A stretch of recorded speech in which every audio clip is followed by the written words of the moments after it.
Seattle's tea scene is always evolving, and Yoka Tea Cafe in Seattle is no exception.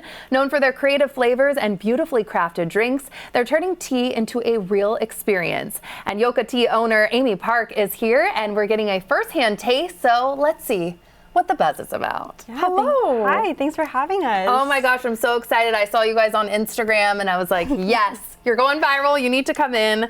Tell me about Yoka Tea and how it got started. Yeah, so we started as a pop-up. So we would do pop-ups for about a year every weekend, just around the community, collaborating with other businesses. And then we had the opportunity to open in Madrona. Shout out to Madrona, we love you.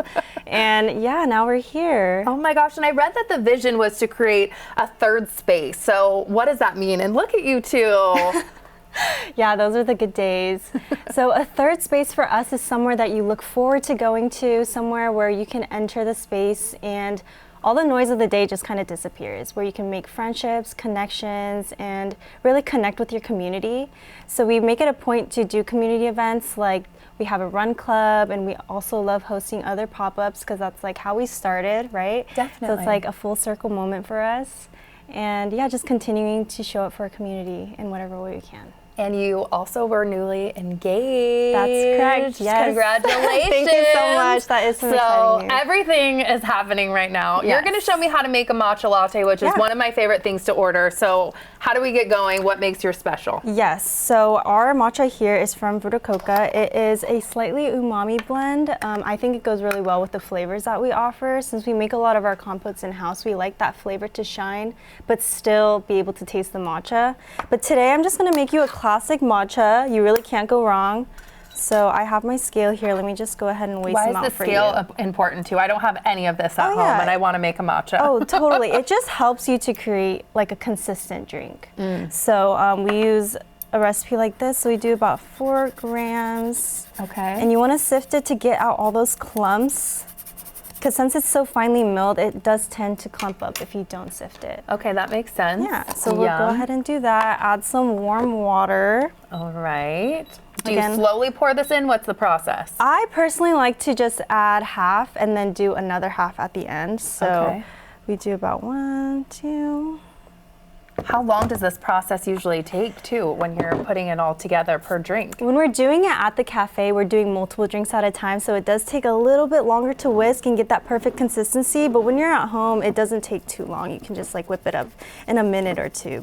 And what is the process here with whisking? What am I looking for consistency-wise? Yeah, so first here, I'm just making sure to get all the matcha on the sides using a W motion instead of like a swirling motion to get a nice microfoam. As you'll see here, it's more of a paste at the moment, but once I add a little bit more water, it'll get to that consistency that you want to see. So bubbles are starting to form. You want to speed it up a little bit. This is a workout. This is a good arm workout. Honestly, my forearm has gained a lot of muscle mass. I bet. And you guys are busy too. I'm constantly whisking at the store, but it's okay. I don't even feel it anymore. It's a good problem to have, right? Truly. You want it to be that busy. Truly. Okay, and from here, when it gets to the right consistency, what's next? Yeah, so I like to get rid of those bubbles personally. It's just like a visual thing. And you do that by slightly going on the surface, and there we go. It's nice and smooth. Yes. Put my whisk back. There we have our matcha, and I'm gonna be pouring some oat milk for you. We use, you know, like Minor Figures oat milk. Okay, I'll take that. Nice and healthy. Exactly. All right. And here we go. And then pour the matcha. The main event. This is so pretty. Wow.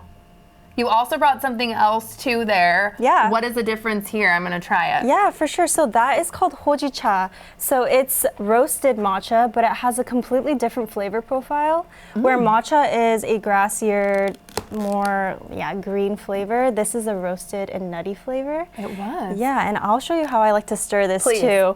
Most people will just try to stir it like That's this. What I do. And That's it what never you're like, gets no. together. But basically, you want to think about putting the bottom in a circle, and it'll swirl everything together nice and evenly for you. So now you have your matcha ready to taste. Oh, I can't wait to taste this. That was really good. That was different. Okay, let's try.